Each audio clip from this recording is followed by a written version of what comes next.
नमस्कार विद्यार्थियों, मैं ममताबेन जयजुड़िया आज आपको कक्षा 9 में विषय हिंदी में भारत गौरव जो हमारा 10वां चैप्टर है वह पढ़ाने जा रही हूँ, जिसके कवि है मैथिली शरण गुप्ता। मैथिली शरण गुप्ता का जन्म 1886 में हुआ और उसकी निधन है वह 1964 में हुई। कि पहले हम उस राष्ट्रीय कवि यानी कि जो मैथिली शरण गुप्ता है उसका कवि परिचय ले लेते हैं। मैथिली शरण गुप्ता का जन्म झांसी जिले के चिरगांव में हुआ था। बाल्यावस्था से ही कविता में उनकी रुचि थी। इनकी प्रारंभिक रचनाएं हिंदी की पत्रिका सरस्वती में प्रकाशित हुई। महावीर प्रसाद द्विवेदी के प्रोत्साहन ने इनके कवि व्यक्तित्व का परिष्कार कर दिया। राम भक्ति में सराबोर पारिवारिक संस्कारों ने इन्हें राम काव्य लिखने के लिए प्रोत्साहित किया और तत्कालीन राष्ट्रीय परिस्थितियों से प्रभावित होकर इनकी कविताओं में राष्ट्रीय चेतना और स्वदेश गौरव की गूंज सुनाई देने लगी। इसी कारण ये राष्ट्र कवि के संबोधन से प्रसिद्ध हुए। भारत भारती, साकेत, पंचवटी, यशोधरा, विष्णुप्रिया आदि उनकी प्रमुख रचनाएं हैं। हिंदी साहित्य एवं शिक्षा के क्षेत्र में अनुपम योगदान के कारण इन्हें 1954 में पद्म भूषण की उपाधि से अलंकृत किया गया तथा राज्यसभा का सदस्य भी मनोनीत किया गया। प्रस्तुत काव्य भारत भारती से लिया गया है, जिसमें 3 खंड में देश का अतीत, वर्तमान और भविष्य चित्रित है। गुप्ता जी ने भारत के अतीत का गौरवशाली चित्र प्रस्तुत किया है और उन्हीं विशेषताओं के आधार पर उसे विश्व के सिरमौर पद पर प्रस्थापित किया है। इस काव्य में कवि ने भारतीय सभ्यता और संस्कृति का गौरव गान किया है। इसके साथ साथ आर्यों के महान जीवन आदर्शों का भी चित्रण किया है। यहाँ पर कवि ने मतलब कि मैथिली शरण गुप्ता है, उन्होंने इस काव्य के द्वारा कि भारत का जो अतीत है उसका वर्णन किया है। कि भारत है वह एक प्राचीन देश है, जो संसार के प्राचीन देश है उनमें से एक भारत भी प्राचीन देश है। कि यहाँ के जो मूल निवासी आर्य थे वह विरहित तो थे, परंतु उसके साथ साथ वह सभ्य और शिक्षित भी थे और उन्होंने ही संसार को विद्या और कला कौशल्य का ज्ञान दिया। ज्ञान और विज्ञान के क्षेत्र में भी वह प्रवीण थे। इस प्रकार राष्ट्रीय कवि स्वर्गीय मैथिली शरण गुप्त जी ने इस काव्य में भारत का जो अतीत है उसका चित्र है यहाँ अंकित किया है। हम काव्य को देखते हैं। भूलोक का गौरव, प्रकृति का पुण्य लीलास्थल कहाँ, फैला मनोहर गिरी हिमालय और गंगाजल जहाँ, संपूर्ण देशों से अधिक किस देश का उत्कर्ष है उसका, कि जो ऋषिभूमि है वह कौन, भारतवर्ष है। कि भूलोक का गौरव और प्रकृति का पुण्य लीला स्थल कहाँ है। भूलोक यानी कि यह संसार है, भू यानी कि जो धरती, वह ये लोक यानी कि संसार, इस संसार का सबसे गौरवशाली और प्रकृति का जो पुण्य लीला स्थल है वह, कि वह पुण्य लीला स्थल मतलब कि पवित्र क्रीड़ा भूमि। कि तो वह पवित्र क्रीड़ा भूमि कहाँ है, संसार का जो गौरव है वह और जो पुण्य भूमि है वह कौन है, कि कहाँ है। फैला मनोहर गिरी हिमालय और गंगा जल जहाँ, कि जो जहाँ पर हिमालय जैसा पर्वत है वह मनोहर पर्वत खड़ा है और गंगा जल, गंगा जैसी नदी है वह बहती है, वह कहाँ है, वह देश कौन है। कि जहाँ हिमालय है और जहाँ गंगा जैसी नदी है, पवित्र नदी है, वह कहाँ है। संपूर्ण देशों से अधिक किस देश का उत्कर्ष हुआ है। कि यहाँ पर सबसे श्रेष्ठ किस देश का उत्कर्ष हुआ है। कि संपूर्ण देशों मतलब कि संसार के जो सभी देश है उन सभी देशों में सबसे ज्यादा उत्कर्ष किसका हुआ है, उसका।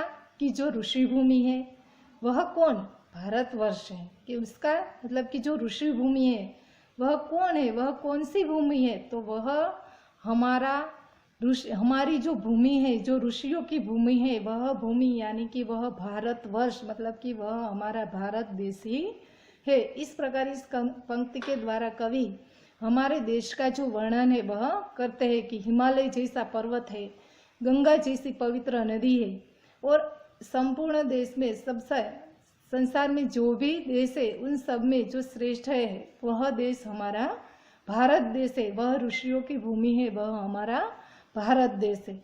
इस प्रकार कवि है वह इस पंक्ति के द्वारा हमें प्रश्न भी करते हैं और उसका उत्तर भी हमें देते हैं।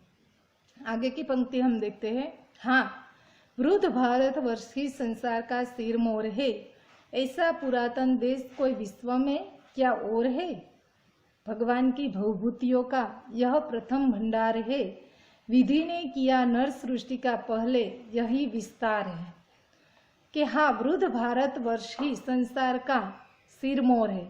हाँ, मतलब कवि कहते हैं कि वृद्ध यानी कि प्राचीन, यह जो प्राचीन भारतवर्ष ही संसार में सबसे सिरमौर यानी कि श्रेष्ठ, संसार का सबसे श्रेष्ठ अगर कोई देश है तो वह हमारा प्राचीन भारतवर्ष मतलब कि भारत देश है। ऐसा पुरातन देश कोई विश्व में क्या और है? मतलब कवि कहते हैं कि क्या ऐसा हमारा जो देश है, ऐसा कोई विश्व में और कोई देश है जो सबसे प्राचीन हो, श्रेष्ठ हो? कि ऐसा कोई और देश है कि ऐसा देश की विशेषता, उसके देश की, हमारे देश की जो विशेषता है वह बताते हुए कवि आगे कहते हैं कि भगवान की भवभूतियों का यह प्रथम भंडार है। मतलब कि भगवान की भवभूतियों का मतलब कि जो भगवान जो विभूतियाँ है, भवभूतियाँ मतलब कि जो विभूतियाँ है, यह भंडार है। कि यहाँ पर भंडार देखने को मिलता है कि भगवान की जो भगवान जी से जो विभूतियाँ है वहाँ यहाँ पर हमें देखने को मिलती है। हमारे देश में ही भगवान ने जो 10-10 अवतार लिए है, उन देश वही अवतार हमें इस देश में ही देखने को मिलते हैं। तो कि भगवान जैसी विभूतियाँ मतलब कि विभूतियाँ हमें यहाँ पर भंडार भरा हुआ है। विधि ने किया नर सृष्टि का पहले यही विस्तार है। मतलब कि विधि मतलब के ब्रह्मा जिसने जो सृष्टि का सर्जन करते हैं वही, तो कि वह विधि ने किया नर सृष्टि का पहले यही विस्तार के भगवान मतलब कि ब्रह्मा जी ने भी यहाँ पर नर सृष्टि का कि पहले ही यहाँ पर सृष्टि का विस्तार है वह यहीं से शुरू किया है। तो इस प्रकार कवि है इस पंक्ति में हमें कि कहना चाहते हैं कि भारतवर्ष है वह सबसे प्राचीन देश है। सबसे संसार के जो प्राचीन देशों में से एक हमारा भारतवर्ष है कि जहाँ पर विश्व के प्राचीन और कोई देश देखने को नहीं मिलते। भगवान जैसे विभूतियाँ है उसके भी भंडार यहाँ पर भरे हुए हैं। विधि ने भी यहाँ से ही मतलब कि ब्रह्मा ने भी सृष्टि का सृजन है वह यहीं से सृजन यहाँ से ही किया हुआ है। इस प्रकार कवि इस पंक्ति के द्वारा हमें समझाना चाहते हैं। आगे की पंक्ति हम देखते हैं। यह पुण्य भूमि प्रसिद्ध है, इसके निवासी आर्य है, विद्या कला कौशल सबके जो प्रथम आचार्य है। संतान उनकी आज अद्यपि हम अधोगति में पड़े, पर चिन्ह उनकी उच्चता के आज भी कुछ है खड़े।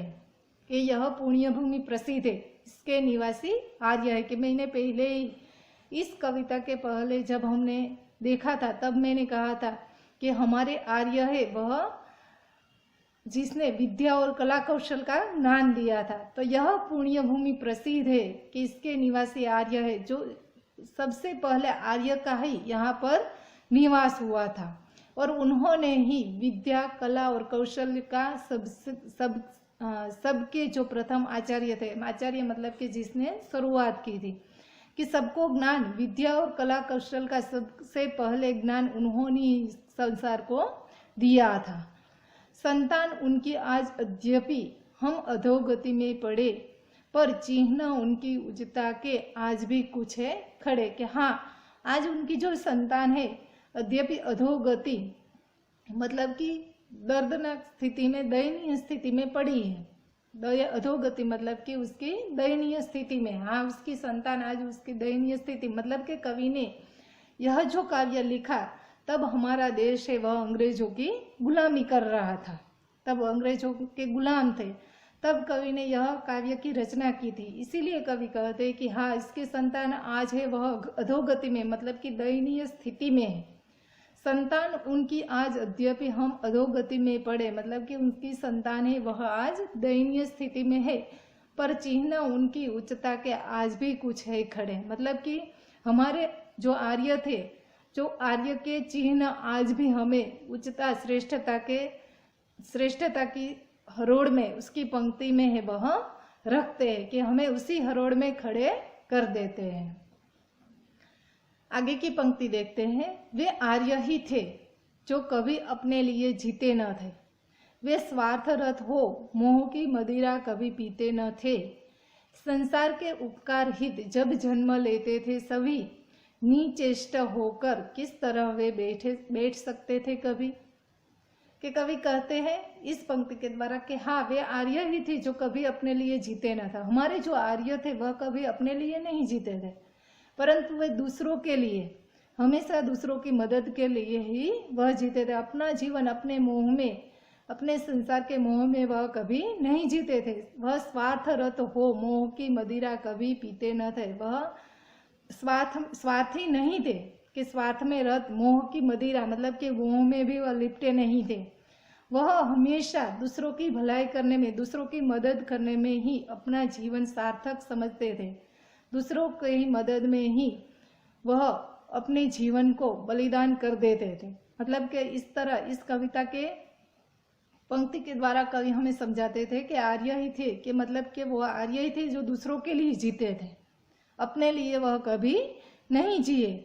संसार के उपकार हित जब जन्म लेते थे सभी, निचेष्ट होकर किस तरह वह बैठ सकते थे कभी। मतलब कि संसार के उपकार हित ही, मतलब कि संसार के लिए ही वह जीते थे, वह अपने लिए कभी नहीं जीते थे। तो इस प्रकार वह निचेष्ट यानी कि निष्क्रिय, चेष्टा रहित, जो कुछ भी न करता हो, ऐसा हम कह सकते हैं। मतलब कि वह निचेष्ट, मतलब कि निष्क्रिय होकर वह क्या कभी बैठ सकते थे। हमारे आर्य है वह कभी निचेष्ट, मतलब कि निष्क्रिय होकर नहीं बैठ सकते थे। उन्होंने तो संसार को ही अपना कार्य करने का एक वर्तुल बना लिया था। मतलब कि संसार के हित के हेतु ही वह कार्य हमेशा करते रहते थे, वह कभी निष्क्रिय होकर कभी नहीं बैठते थे। तो इस प्रकार कवि है वह इस काव्य के द्वारा हमारे भारत का जो चित्र है वह इस काव्य में उन्होंने प्रस्तुत किया है, कि हमारे आर्य कैसे थे, उसमें मातृभूमि के प्रति प्रेम कैसा था, वह संसार को उन्होंने कौन कौन सा भेंट है वह प्रदान की। कि जैसे कि हमने कहा कि हमारे देश में यह आर्य ही थे कि जिसने कला, कौशल, ज्ञान और विज्ञान को प्रदान किया है। वह इस काव्य के द्वारा कवि है वह हमें समझाना चाहता है। कि ऐसा है कि आपको इस काव्य है वह समझ में आ गया होगा। Thank you.